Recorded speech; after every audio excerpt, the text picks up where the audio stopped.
Hey everybody, welcome to the Sharp Tongue Podcast. I'm your girl Jessie May.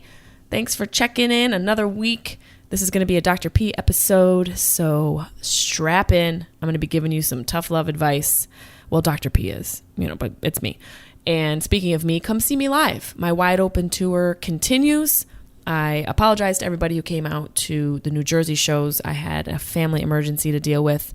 Those shows will be made up, but if you would like to come see me someplace else, your ticket is good to any of my other shows. Just email me at jessiemaypelusocomedy@gmail.com, and myself or Debbie will hit you back and get you set up. But this weekend, September 3rd and 4th, Labor Day weekend, I will be at Cobb's Comedy Club in San Francisco, Friday and Saturday.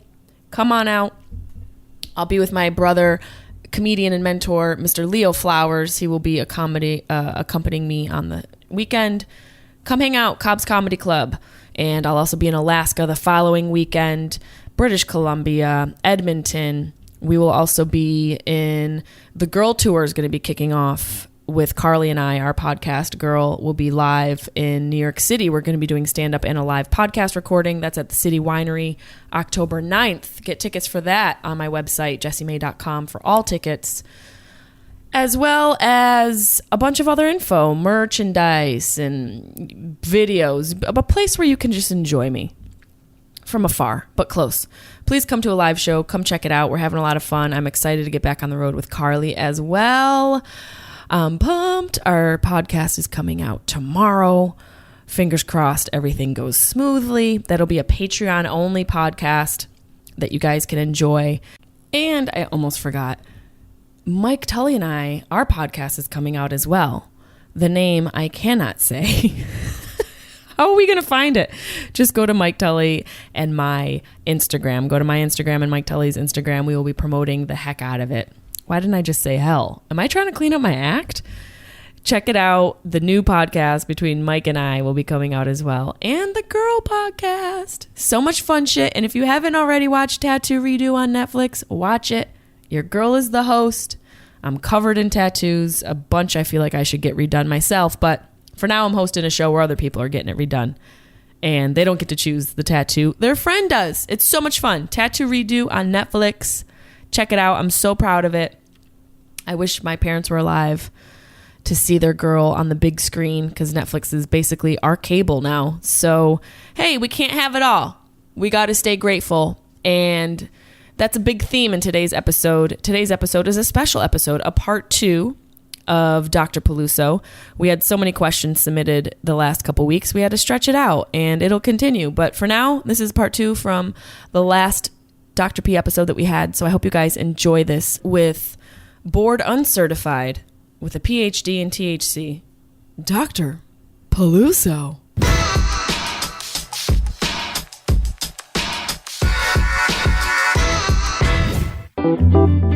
Sharp Tongue Podcast.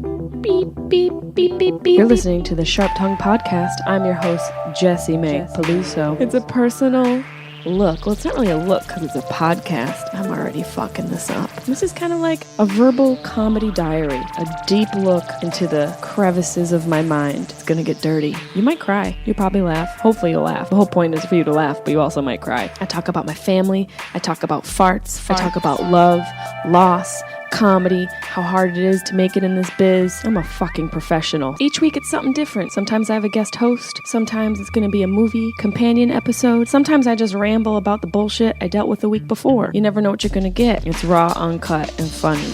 It's me. Hey guys. This is part 2 of last week's, this matches. Last week's Dr. P episode. I got my stethoscope on and it matches my shirt, and I couldn't be happier, truly. I also am drinking another cocktail, a hard kombucha, which is basically drinks for people who are in denial, that they just want drinks. It's made with real fruit, USDA organic, not a sponsor. I just like hard kombuchas, and like I say, good doctors are always drunk. Oh, excuse you. There we go. Fangul. Let's get the party started. Continuation of last week's Dr. P. Cheers. This is a hibiscus lime, apple, honey, green tea, cane sugar, Jun kombucha. That sounds delicious. Let's try her. Wow. I just got these at Trader Joe's and I have to say they're delicious. And last week, remember? Forgot the J. I take it back. Good doctors aren't drunk. Good doctors are high.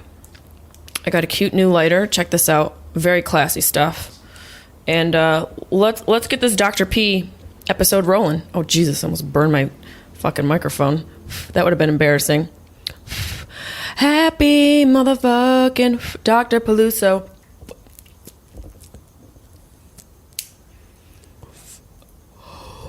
That's delicious. I don't know what I'm smoking. There we go. Now we're ready. And I got these adorable ashtrays, custom made. Look who's in it. It's clean now because I just cleaned it out. It's Gene Wilder. Well, it's Willy Wonka. Okay, 3 mini hits. The doctor's in. The doctor is in. What do we got here? Bamboo Love 13. Blunts or joints? That is the question. Also have a great day. That's so funny. As I kick off this episode with a joint, I don't like blunt paper. Like, I don't like backwoods. My cousin Allie, who you guys have met, Alexandra Bianchi, a VP at Atlantic Records, she smokes blunts. I've been trying to upgrade and luxuriate that bitch's smoking style. But, you know, people like what they like, and that's cool. I'm not knocking her. I'm not knocking anybody who likes blunts. Live your life. But I'm telling you, why not smoke a way that won't completely burn your lungs? I think the whole point of marijuana, besides how amazing of a medicine it is that it is somewhat healthier, contrary to a lot of doctors' popular beliefs. Dr. Daniel Amen, him and I have a point of contention, and he does make a good point, a solid point. He is an actual doctor, and I am not. So take this with a grain of salt. And, you know, it's not necessarily, weed isn't thought of by those doctors as something healthy, but comparative to cigarettes, it's supposed to be the healthier. It's the healthier option, you know, and the fact that I think it's a medicine is just what I'm standing by. I'm not, you know, going to act like I know every single detail when it comes to the science of smoking. I can only tell you what it's done for me and how it's made me feel. And when it comes down to like blunts or joints, blunts make me feel like I smoked a cigarette. And I don't smoke cigarettes. I don't smoke them. I don't like them. It's not my thing. I want nothing to do with your damn cigarettes. So joints all day. And I've started doing edibles. I mean, started for years, but, you know, microdosing. Small little scoochie magoochies. Just a little bit. You know, edibles really help me with grief. Marijuana has helped me with grief, and we'll get into that in a grief survival guide episode, which I owe you guys. I have one coming up soon. But yeah, I don't want to, if I'm smoking weed, I want it to be as healthy as it can be. I don't want to feel like I'm hacking and coughing and, you know, backwoods are just, trash. It's trash. And I'm standing by that.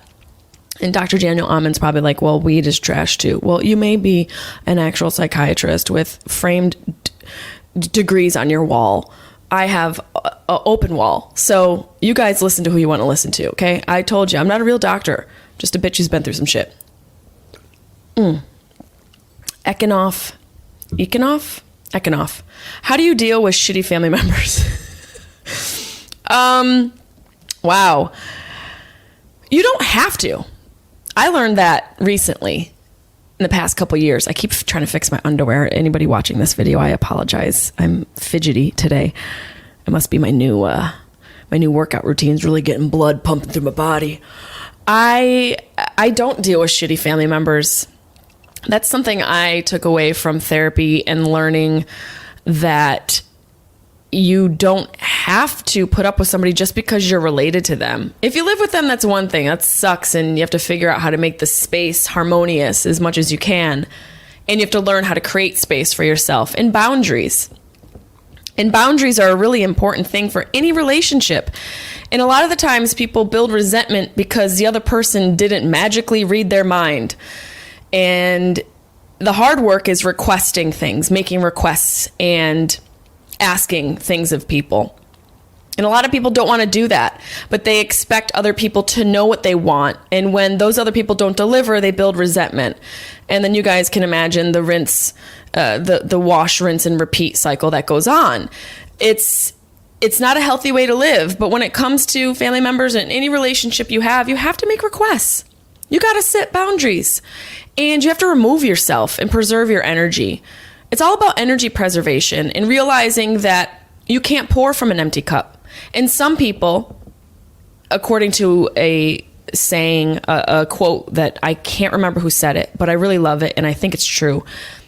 Some people, there are three types of people in the world. Some people, when they enter the room, they make it better. Some people, when they enter the room, they make it neutral. And some people, when they enter the room, they make it worse. And that's all relating to energy. It has to do with people's energy and what it does to yours.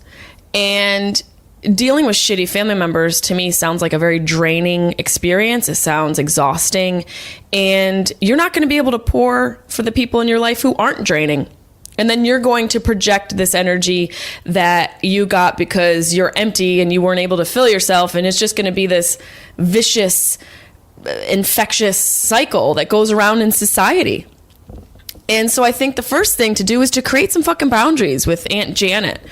I have an Aunt Janet. She's great. It just was a name that popped into my head. But create some boundaries. And the first boundary is you don't have to answer every fucking phone call or text. It is not your job to validate the insecurities and emotions of other people. It is not your job unless you're a therapist. And even then, I'm sure they build boundaries. But in general, for the rest of us, the general pop, you don't have to. And so much of us feel guilt that we err on the side of being available instead of erring on the side of preservation for ourselves. And let me tell you, being available is exhausting. Being available to everybody will run you to the ground and make it so that you are so exhausted that everything is miserable and you're not enjoying life. I know I've been there, and I've started to really set some boundaries for myself, for people in my life, for the way I'm making requests. I'm learning to make requests better. That's the other thing. Like, you know, we expect and make assumptions, and expectations and assumptions are just a direct line to disappointment. It is a fast pass to disappointment, because what those two things do is they set up a letdown because you are doing the easy route of communication, which is non-communication. I'll just expect that he'll do this. I'm not going to tell him that's what I want him to do. He should already know that. I assume he should already know what I expect, or she should already know what I expect. That is child's play. I think with your shitty family members, you should separate yourself, create some distance and space, and when they start asking why, be real. Tell them how you feel, and be gentle and be real. And let me know how it goes with Uncle Frank. Tell him to pay rent finally. Coltrane Tattoos. How do you get on your show? I don't know. Are you a tattoo artist? Tattoo redo? I don't know. You're going to have to show me your I really wanted to say penis, but I wanted to also like work to the height of my intelligence, and then I was going to switch it to portfolio, and somehow pro came out because my brain still wanted me to say penis. I am not in charge right now of getting anybody onto the show. We're just hoping everybody enjoys it and we get a season 2. So thank you for expressing your desire to be on the show. 10 years of failure is how I got on. Well, 15 years of failure, if you want to count it all. Good luck. Majawa 1996. Would you rather be... Oh, no, we already answered this question last time. Okay. Sir Brez, how young is too young? What? I don't know. Like, too young to... I want to not answer that question. You know, I think that you're setting me up for jail time. You know, I'm not into young guys. And if a couple of these questions are copies, that is my fault, because I thought that we went through all of these and I identified the ones that we did on the previous Dr. P's. I don't think we have any copies. I'm pretty sure we identified all the ones that we already did. But too young, it sounds like you're trying to incriminate yourself, or you're trying to project because maybe you're involved in a scenario where you think it might be too young. You know it's too young if you're asking a question of a comedian and podcaster, how young is too young. I don't like young guys. I'm not an educator for a reason. You know, I want to be taught a few things and kind of manhandled, and a boy can't do that. Let your dad know. Logan Weatherly, what's your favorite movie? That depends on the time, the day, my mood. It's all about the mood. And I have so many favorite movies. I mean, Ace Ventura, Dumb and Dumber, Beetlejuice, The Fly. The Thing is probably one of my all-time favorite movies. Not the 1950s version, but John Carpenter's The Thing. I've watched probably the most. Jurassic Park. Those two movies, just for me, for some reason, when I saw them, emotionally, I must have been with my dad or somebody I really love. It must have been a fun time. I truly believe our favorite things in life are wrapped up around the emotions that we experience when we are experiencing them at the time. So I must have been having a really good time when I saw these movies, but they're also really dope movies. I love classics and sci-fi movies like Blade Runner, I think is cool. I love really visionary movies that are just unique and scary. I love scary movies. The Cell with J-Lo and Vince Vaughn is really dope. It's a sleeper. Some of you out there might know what I'm talking about, but check out The Cell. Arachnophobia. That's why I did Bong and Movie, because I just love movies so much. And I love the Mary J, and we combined them. And we recently just watched Arachnophobia, which I regretted getting stoned and watching a movie about spiders. Everyone yelled at me. They were like, "What are you doing to us?" I didn't think it through. I never claimed to say that I think things through all the time. But movies for me, they truly were an escape. And they still are a little bit. It's hard for me, and my ADD and grief, I'm learning, are combating for my attention, ironically. And some days I just choose to ignore both of them, which works out sometimes in my favor and sometimes it doesn't. But movies for me were such an escape as a kid. I think growing up in the area I grew up with, there wasn't a lot going on besides the New York State Fair, which, let's be real, is pretty poppin'. If you know the New York State Fair, if you're from the tri-state area, you know what I'm talking about. Butter Sculpture, hello. The Midway with all the rides, hi and bye. I'll be there until midnight till we shut this puppy down. The food, the fried peanut butter and jelly sandwich and Oreos, hi heart disease. Oh my God, I almost fucking burned my nose here. I think I did. I smell burning hair.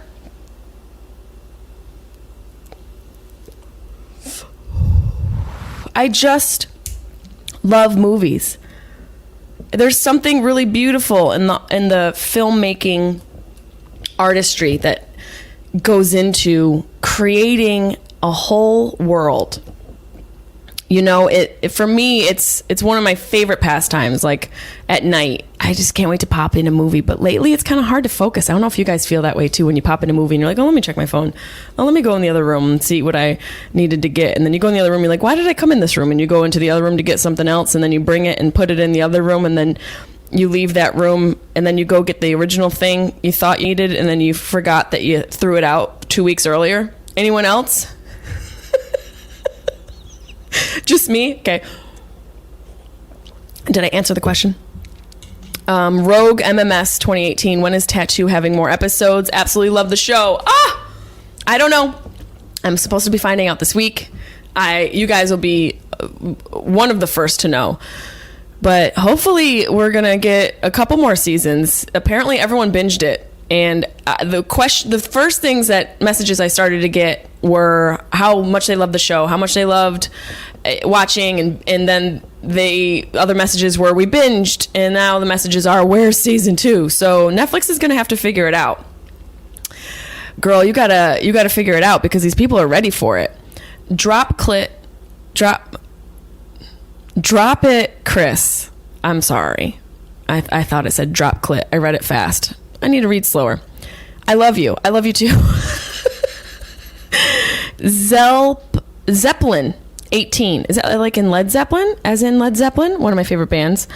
I want to start microdosing. Any links or info you could recommend for a beginner? Microdosing with what?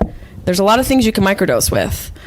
I microdose with edibles and mushrooms. I microdose with mushrooms almost every day. It's a part of my morning routine. My morning routine is about 4 hours long. It includes meditation, journaling, mushrooms, a little bit of flicking the bean. I'm just kidding. Reading, crosswords, Italian lessons. Do I sound like a nerd? Am I becoming less attractive as I list this off? I also work out and will do emails. That takes me about 4 hours, all of that.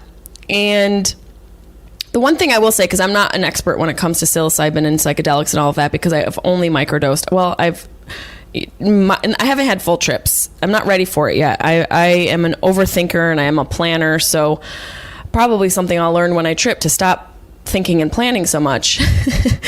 But microdosing I have done for the better half of a year and a half now.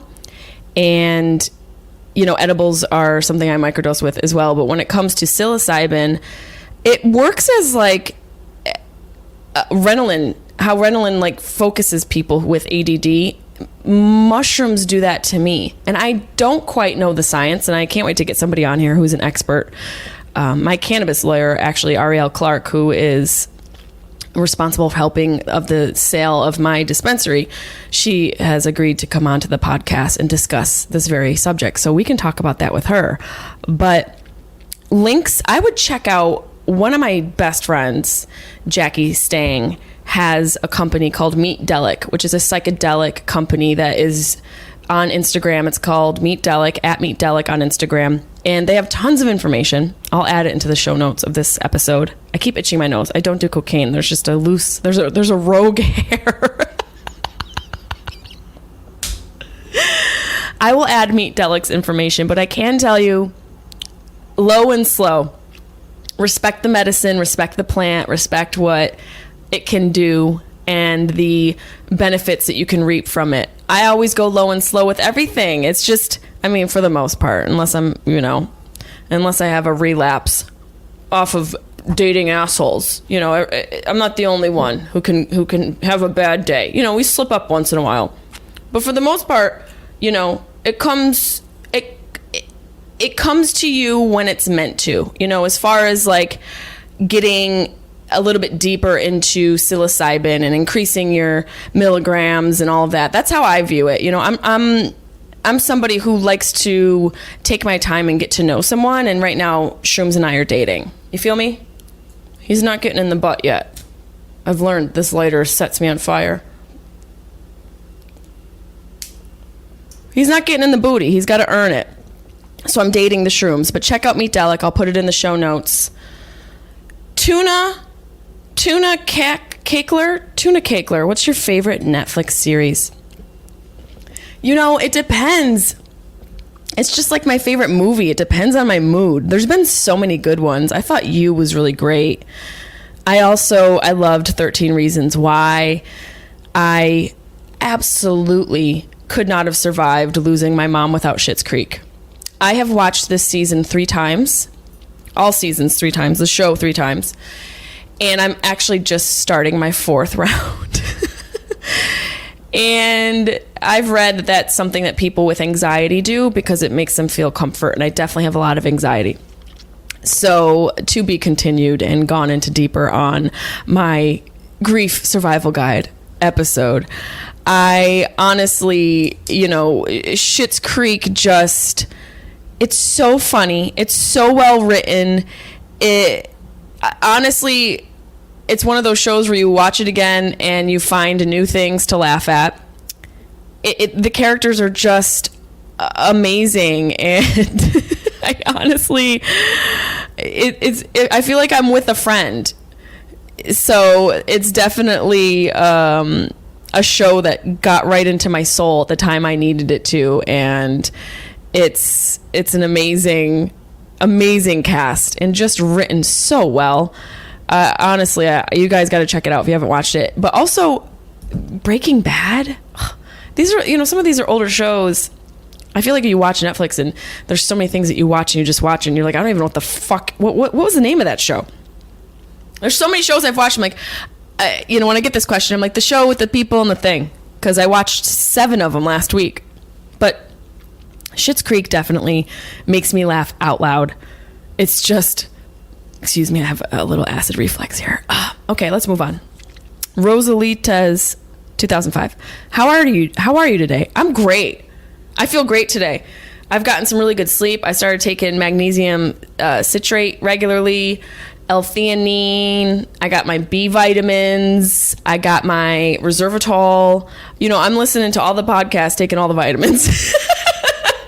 And I feel great. I literally feel great. Unicorn Jess, why is my one-year-old obsessed with my belly button? Maybe he thinks it's your vagina and he's trying to get back in the womb. And that's a compliment to your vagina. God bless.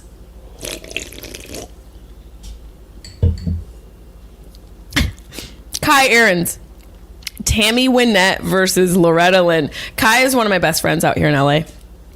And I don't even know Tammy Wynette, Kai. I'm going to have to go with Loretta Lynn. I don't know Tammy Wynette. And Kai is also, he's an artist, but he's also an amazing musician and just has such great musical taste. He introduced a song to me that I introduced to everybody else because it's that great of a song, and it's Queen, and it's called Cool Cat. And am I gonna get in trouble if I play a little bit of the song? I'm just gonna play a little bit of the song because you'd never know it was Queen. You really would never know. You gotta listen to it.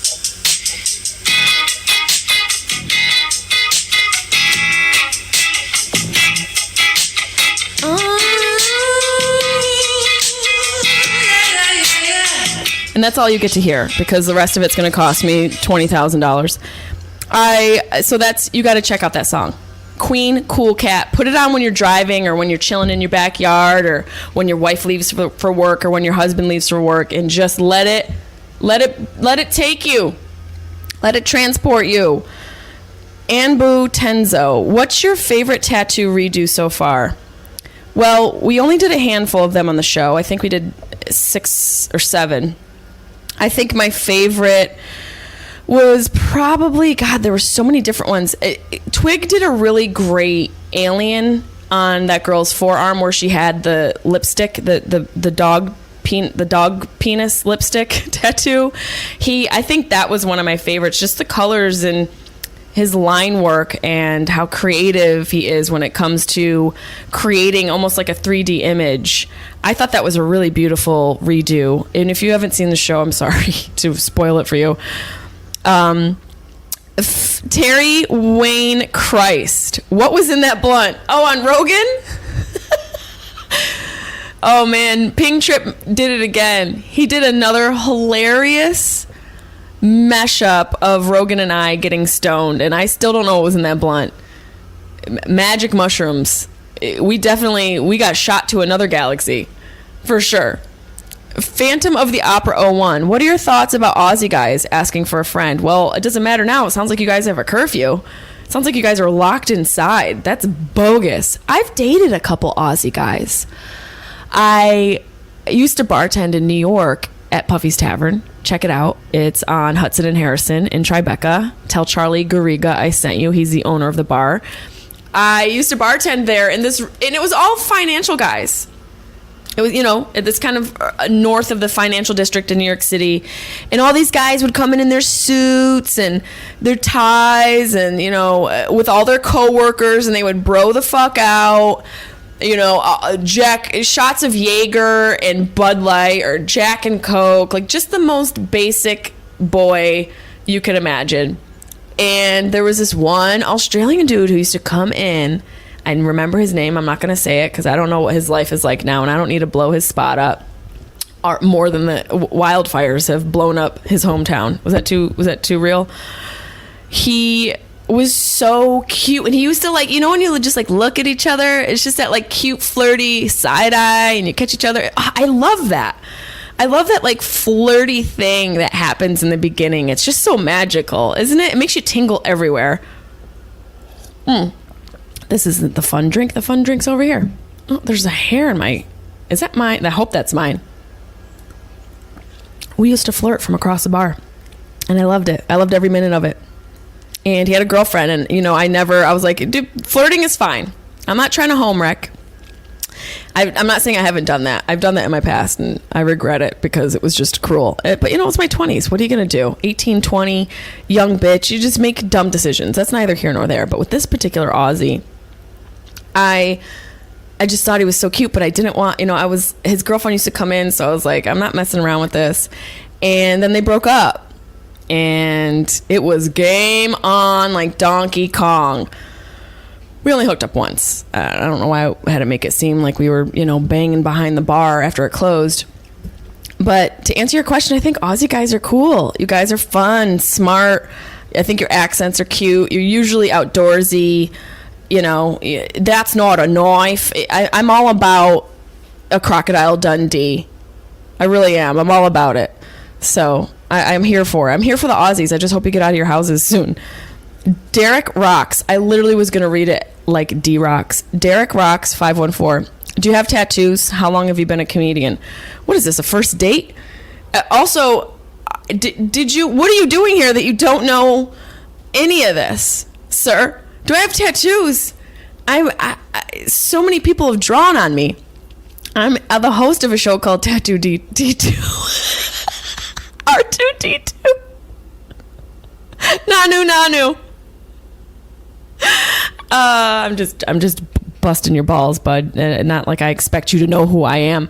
I've been doing stand-up for about 20 years now. From the moment I got on stage. The first time I set foot on stage, I was 19. And I was just going to say I'm going to be 19 this year. This is a really good joint. I'm going to be 39 this year, which is just so crazy. How does that happen? I don't know. I really don't understand how fast that happens. But yeah, I've been doing comedy for about 20 years, man. And I have 13, 14 tattoos. They're all over me. My tattoos are everywhere. And I plan to get more. I love tattoos so much. Bray4334. Can I be your boyfriend? No. I'm the woman from Get Out. No. You can't be my boyfriend. It shouldn't be that easy where you can just slide into my Dr. Peluso Q's and A's and just ask to be my boyfriend. How dare you? How dare you? Rude. No, but I appreciate your confidence. Look, let me tell you something. There are women like me who are very strong, independent, financially independent, and existentially independent people who need a strong man. And what I will say is that half of the battle is just shooting your shot. More often than not, women will respond either with get the fuck out of my face, or they'll be intrigued and continue to talk to you. And both of those avenues you should follow. Getting the fuck out of her face, or continue to shoot your shot. But someone like me, who's a strong woman, and so much of what I do requires me to take initiative. I like a man in my relationship to be dominant, not in a negative way. Just I like to be able to sit back and not produce. For me, that's the balance I need. And so when someone like this being like, can I be your boyfriend? I'm just telling you that that's a good attitude to have, but you can't slide in my DMs and ask to be my boyfriend. That's not how it works. It's a much longer process. I need a hair sample, DNA sample. I need to know all the houses you lived with, and I need all the phone numbers of your ex-girlfriends and your mom's blood type. There's just a few things I need in order to push this a little further, and it's going to be a hard pass. It's a hard pass, Bray, but Godspeed. Luigi Pugili Skigi. Sounds like an Italian venereal disease. Luigi Pugliskigi and Luigi Pogolikis. Best pickup line you've been hit with. I don't really get pickup lines. There nothing really stands out to me about pickup lines that I have received. I'm like, oh my god, that one was so good. Do you want a ticket to my vagina monologue? I think the best pickup line a guy can have is to ask a question, any question, something that can further the conversation. Just ask a question and be genuine and authentic in the question. Like Bray, can I be your boyfriend? Very genuine, very authentic, very bold. Be bold and authentic and curious. That's your best pickup line. Not, is that a mirror in your pocket? Because I can see myself in your pants. That's from Night at the Roxbury. Remember Night at the Roxbury, Chris Kattan and Will Ferrell? Oh my God. The 90s comedies were ridiculous.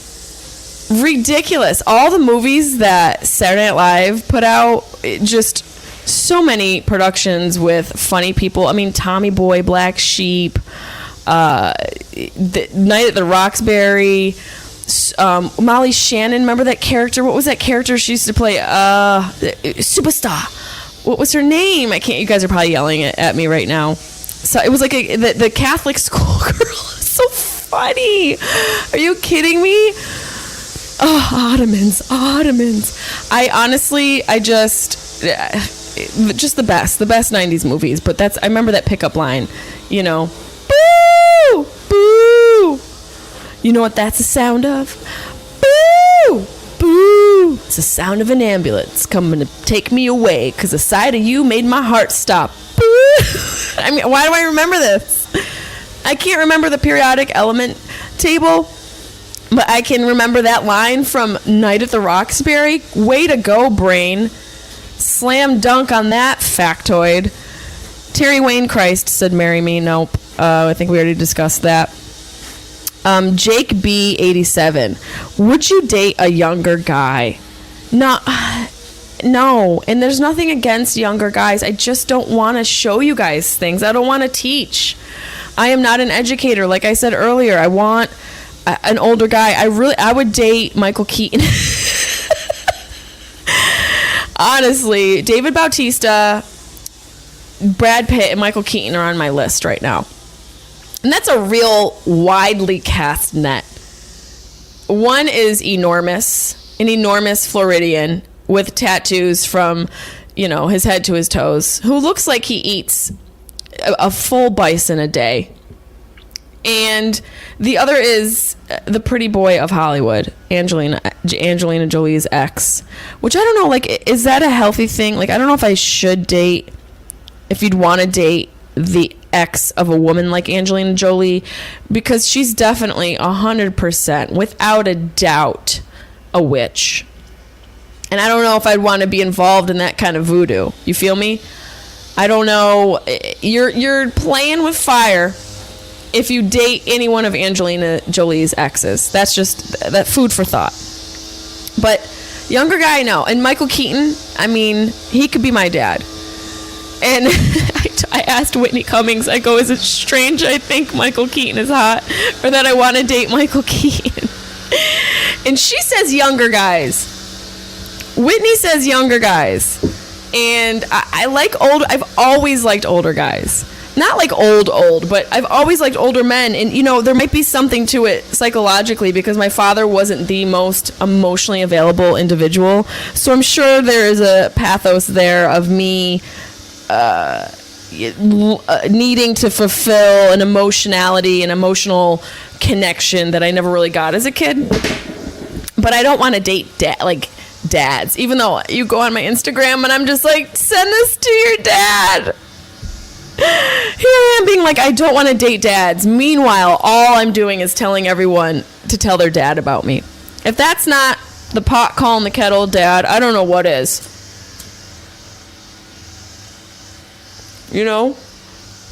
It's just, I like guys who have their shit together. I like people who have their shit together. All my friends reflect that.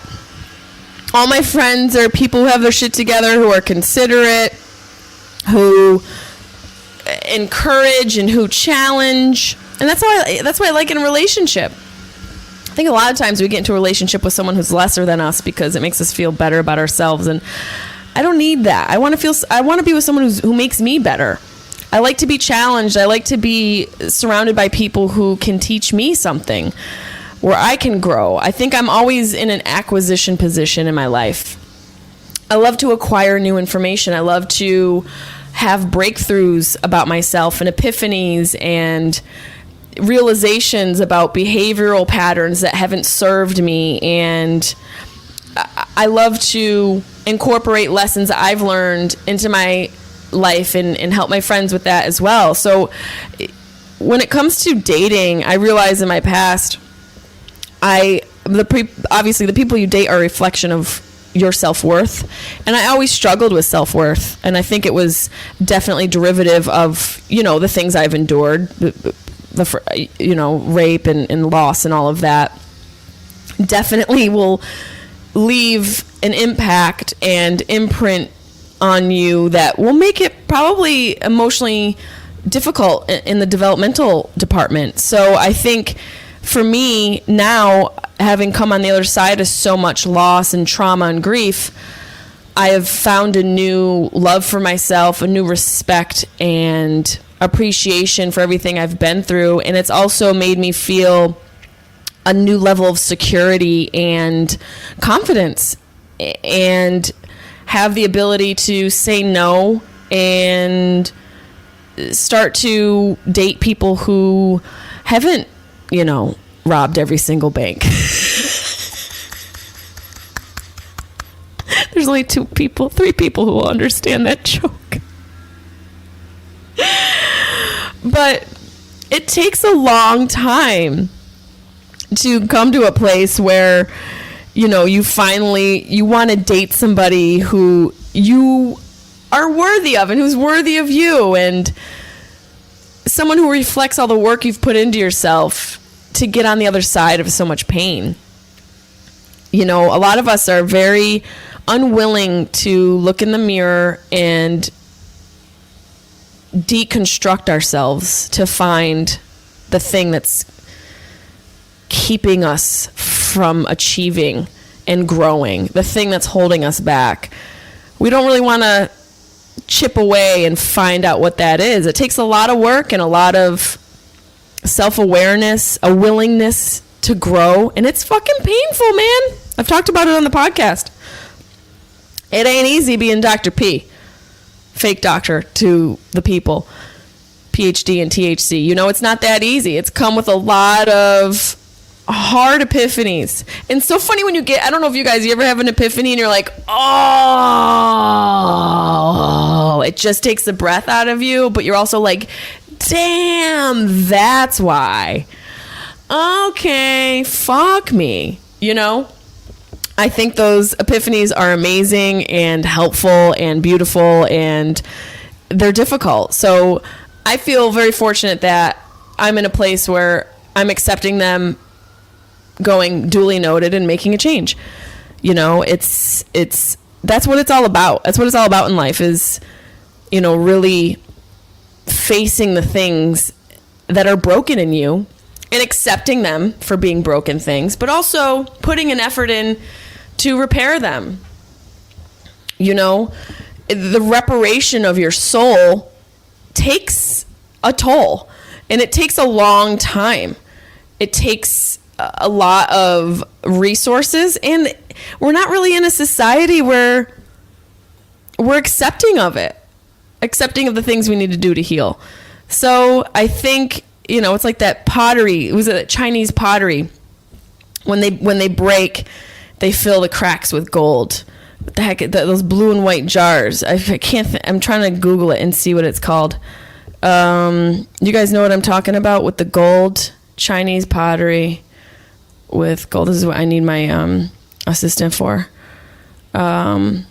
Kintsugi is when they take the gold and put it in the cracks and basically make something beautiful out of something broken. And that's the plight of life.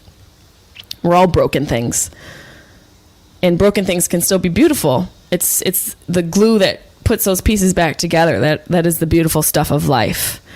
And it's the hardest thing to get your hands on, because you have to be willing to take your hands out of your pockets and actually do the work.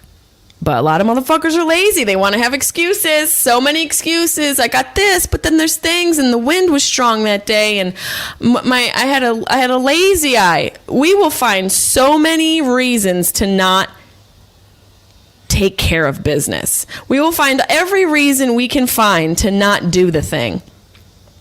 And then we just wonder why things aren't going our way. Well, because you're not going anyway, but backwards.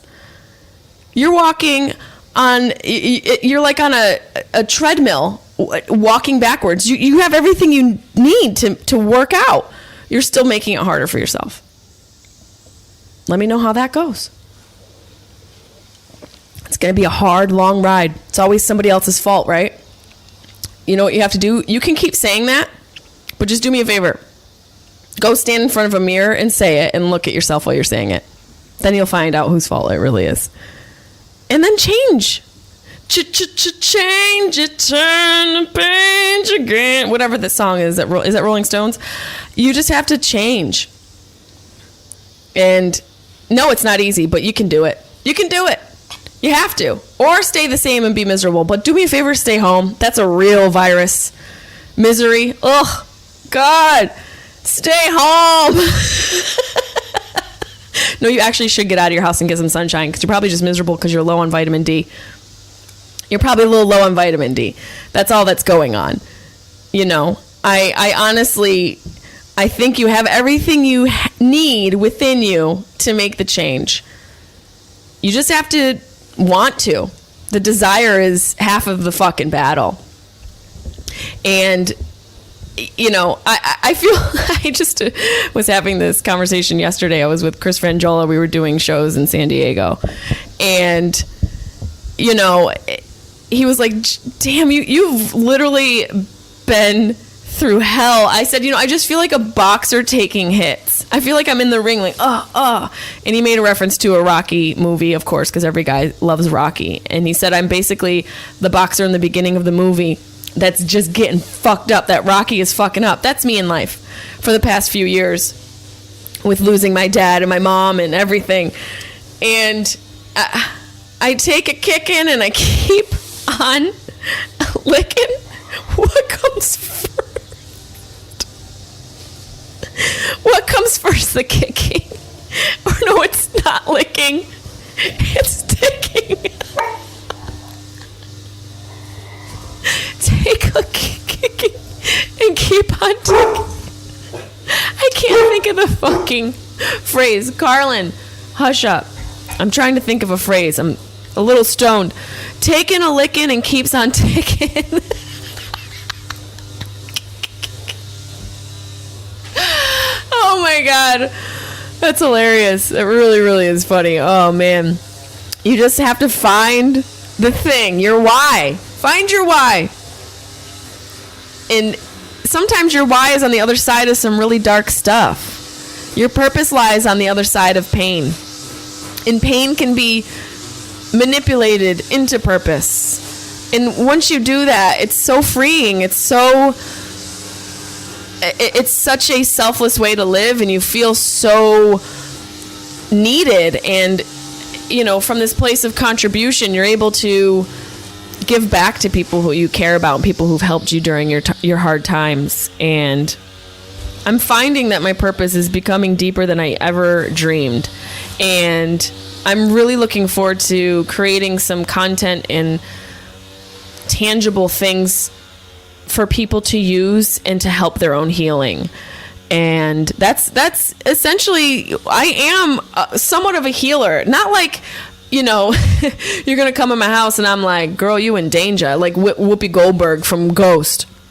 I'm not that type of a healer.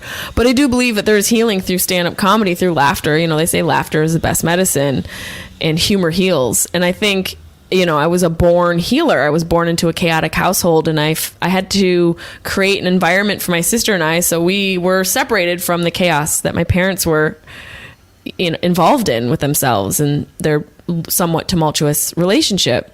So I was born with a purpose to create a fun environment. My sister was my first audience member, and I've carried that on into a career. And now it's like, well, what's next? What's the evolution of a stand-up comedian? You know, I'll always do stand-up comedy. It's my bread and butter. And it's not only that, it's my calling. Check me out on my Wide Open tour. I'll be at a city near you, jessiemay.com. And I'm also going to be on tour with Carly Aquilino. Our podcast, is it coming out today? It's coming out this week. Girl will be available on Patreon only. GYRL, giving you real life. Carly Aquilino and I. My purpose has evolved into a deeper calling, and it's evolving every day as I evolve. And I want to utilize what I've learned during the hardest times of my life and share it with you guys. So I'm excited to dig deeper into that. But still, doing this stuff, doing the podcast and touring and, smoke weed every day, have a good time and bring joy to people. I still want to do that. I also have other endeavors that I am embarking on. I can't wait to share with you guys. But right now we can just wallow in the graces of the things that are coming to us. The Girl Podcast. I also am doing a podcast with Mike Tully. That will be out. It should be out today, which is tomorrow, but today in podcasting world. And Tattoo Redo. I will let you know if we get a season 2. Put that out in the universe. Even though I asked you guys to put good vibes out in the universe when both my parents were sick, and you guys know how that turned out. You did this to us. What the fuck? There's fruit flies in this goddamn place. I honestly am so excited that I've actually achieved some goals during a really difficult year. And the other day I sat down, and I always write down my goals for the year, and I also have like a larger goal list, and I have it written down on the side of my refrigerator, and I look at it every day. But yesterday I reviewed my goals from a couple years ago, and rewrote my list, because goals sometimes don't align as time and different events arise. Your goals can shift and pivot. So I rewrote a couple. I got rid of a couple that no longer served me, and I wrote some new ones. And I looked back at the things I achieved, and it's so interesting. Sometimes you have your head down, digging your heels into the dirt so much that you sometimes forget to enjoy the fruits of your labor. And I think I've done that. I think I've been guilty of that for sure, because I just want to keep going, achieve. And sometimes it's nice to just stand back and be like, oh, damn, I did the damn thing. Okay. And that's kind of a moment I had yesterday where I just went back and looked at my goals and wrote some new shit down. And I did write Brad Pitt as my husband and Michael Keaton as my mister. So your girl is on a path to abundance.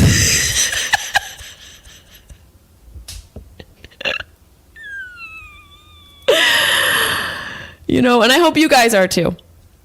It's just around the corner. You only have to put on your sneakers and leave the fucking house. Get out of your house. Which was not advice that my dear friend and fellow healer Leo Flowers told me. He didn't tell me to get out of the house. I'm not the person that needs to be told that. He told me to sit my ass down, because I do too much. It goes both ways. You can do too much or not enough. But if you're doing not enough, the answer's simple. Put on your shoes, put on your big girl panties, like my mom used to say, and go fucking deal with it. Or it will deal with you.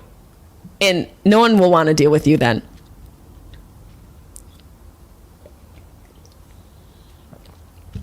So, in conclusion, I wanted to say to Slim Jim Timson, he asked me the first part of this Dr. Peluso series, to why I hadn't contribute to Fart Fridays. And if you guys watched my Instagram last week, you saw that I contribute to Fart Fridays myself. You're welcome.